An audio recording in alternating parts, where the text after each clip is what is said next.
పూర్వం పవిత్ర నైమిసారణ్యంలో మహాజ్ఞానులైన ఋషులు నివసించే ఒక తపోవనం ఉండేది. ఆ పవిత్ర తపోవనంలో శౌనకాది మహర్షులు పురాణ ఇతిహాసాలను వినిపించమని సూత మహర్షిని ప్రార్థించారు. ఓ మహర్షి, ఆర్తితో పిలిచిన ఒక్క పిలుపుకే ఆ వైకుంఠవాసుడు తన లోకాన్ని వీడి భక్తుడిని రక్షించడానికి పరుగెత్తుకొచ్చాడా? అటువంటి అద్భుతమైన గాథ ఏదైనా ఉంటే దయచేసి మాకు వినిపించండి. ఋషులారా, మీరు అడిగిన ప్రశ్న చాలా గొప్పది. తప్పకుండా ఆ పరమ పవిత్రమైన గాథను మీకు వినిపిస్తాను.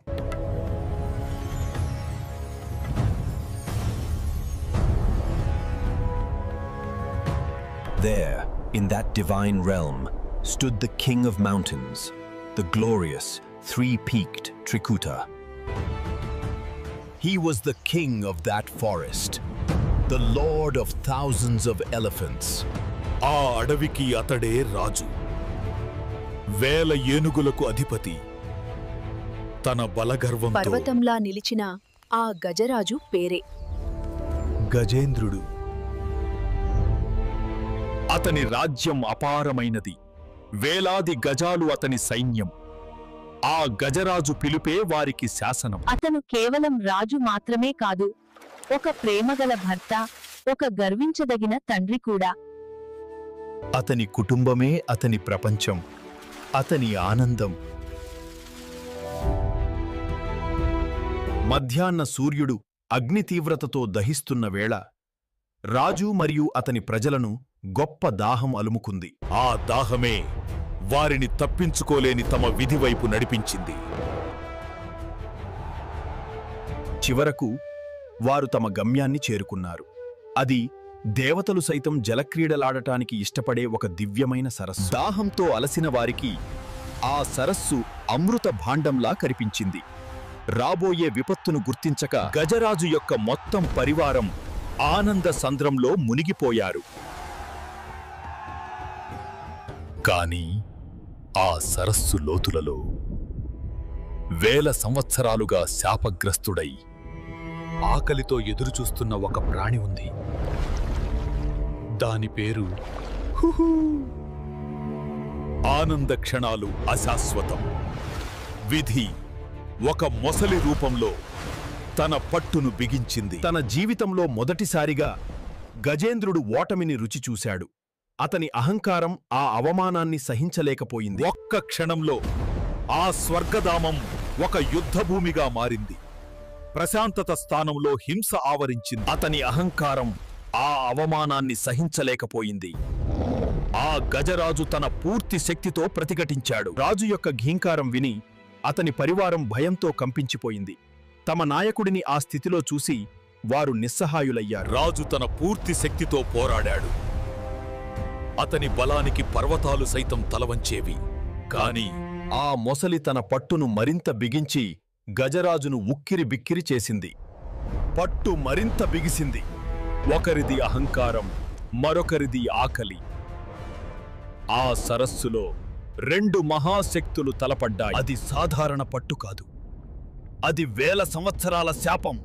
1000 ఏనుగుల బలం కూడా విడదీయలేని విధిపాశం. గజేంద్రుడు తన దంతాలను ఆయుధాలుగా మార్చాడు. ఆ ఏనుగు దంతాలు వజ్రాయుధం లాంటివి. కాని ఆ మొసలి చర్మం అభేద్యమైనది. ఆ మొసలి తన తుది అస్త్రాన్ని ప్రయోగించింది. దాని తిరుగుడుకు సముద్రాలు సైతం చలించిపోతాయి. ఇక గజరాజు ఎంత ప్రయత్నం చేసినా మొసలి పట్టు నుండి తప్పించుకోలేకపోయాడు. ఓ మహర్షి, ఆ గజరాజు మరియు ఆ మకరము, వాటి ప్రవర్తనలో ఏదో అసాధారణమైనది ఉంది. వాటి పూర్వజన్మ వృత్తాంతమేమి? అవి ఈ రూపములను పొందడానికి కారణమేమి? వినండి ఋషులారా, ఆ గజరాజు కథ పూర్వజన్మలో ఇంద్రద్యుమ్నుడు అనే ఒక గొప్ప రాజు కథ. పూర్వము పాండ్యదేశాన్ని ఇంద్రద్యుమ్నుడు అనే రాజు పరిపాలించేవాడు. ఆయన పరమ విష్ణుభక్తుడు. ధర్మమే ఆయన మార్గం. రాజభోగముల కంటే ఆ రాజుకు విష్ణుపాద సేవయే పరమావధిగా తోచింది. ఈ ప్రపంచాన్ని విడిచి పరమాత్మలో లీనమవ్వాలని నిశ్చయించుకున్నాడు. తపస్సులో లీనమైన రాజు బాహ్య ప్రపంచాన్ని మరిచిపోయాడు. అదే సమయమున మహా తేజశ్శాలి అగస్త్య మహాముని తన శిష్యులతో అక్కడికి విచ్చేసెను. మహర్షి రాకను ఆ తపస్వి గమనించలేదు. ఆ అగౌరవమే శాపానికి కారణం కాబోతోంది. ఓ గర్విష్ఠుడా, నీవు ఏనుగు వలె మదించి నీ కర్తవ్యాన్ని విస్మరించావు. నీవు ఏ రూపమును అహంకారముతో అవమానించావో ఆ రూపమునే పొందు. మదపుటేనుగుగా జన్మించు. అది ఆ మొదటి జీవి యొక్క కథ. కాని రెండవదాని సంగతేమిటి? ఆ మకరం యొక్క హృదయంలో ఏ పురాతన గతం దాగి ఉంది? గంధర్వులలో అనే ఒక గొప్ప గాయకుడుండేవాడు.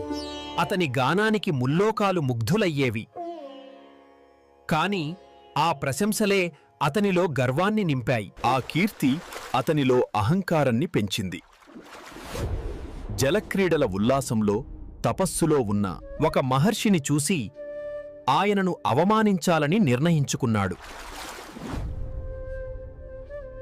ఆ గర్వపు చేష్టకు మహర్షి తపోభంగమయ్యను. ఓ గర్విష్ఠుడా, నీవు జలచరము వలె క్రూరముగా ప్రవర్తించితివి. నీవు ఏ రూపమును అవమానించావో ఆ రూపమునే పొందు. 1000 సంవత్సరాలు మకరముగా జీవించు. 1000 దివ్య సంవత్సరాలు గడిచాయి. రాజు యొక్క బలం క్షీణించింది. అతని అహంకారం ముక్కలైంది.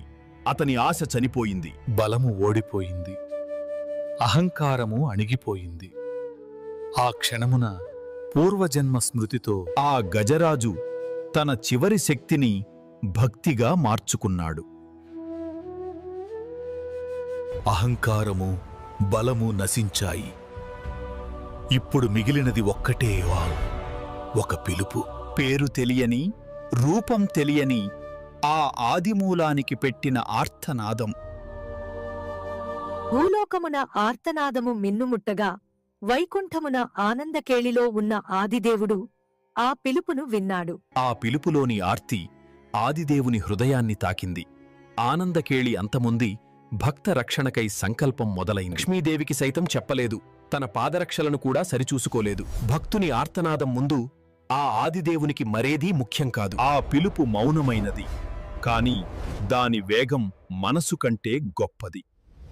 రెప్పపాటులో గరుడారూఢుడై ఆ జగద్రక్షకుడు తన భక్తుడిని రక్షించడానికి బయలుదేరెను.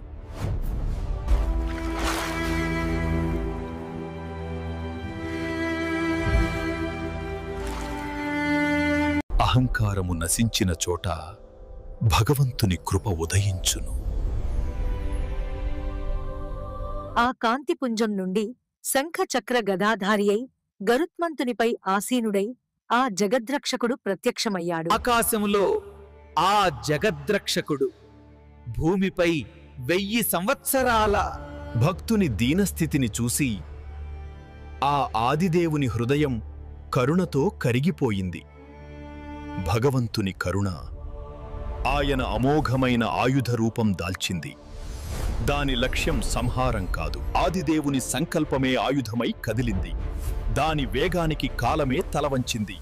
దాని లక్ష్యం తిరుగులేనిది. చక్రం తాకినది దేహాన్ని కాదు, శాపాన్ని. ఆ దివ్య స్పర్శతో హూ హూ అనే గంధర్వుడు తన నిజరూపాన్ని పొంది విముక్తుడయ్యాడు. ఆకాశగంగ నుండి ఆ కరుణామయుడు దిగివచ్చెను. తన భక్తుని రక్షించడానికి భూమి, ఆకాశము, నీరు, నిప్పు అన్నీ ఆయన ఆధీనము. తన భక్తుని చేరడానికి ఆ జగన్నాటక సూత్రధారి స్వయంగా వచ్చెను. ఆ స్పర్శతో శాపము తొలగిపోయెను, పాపము హరించెను. గజరాజు మరల ఇంద్రద్యుమ్నుడై తన నిజధామమైన వైకుంఠమునకు చేరెను. గజేంద్రమోక్షం యొక్క పరమ పవిత్రమైన గాథ. ఆర్తితో పిలిచిన వారికి ఆ ఆదిదేవుడు ఎల్లప్పుడూ అండగా ఉంటాడు. ఇదే సత్యం, ఇదే ధర్మం. ఈ కథ విన్నవారికి, చెప్పిన వారికి సకల శుభములు కలుగును.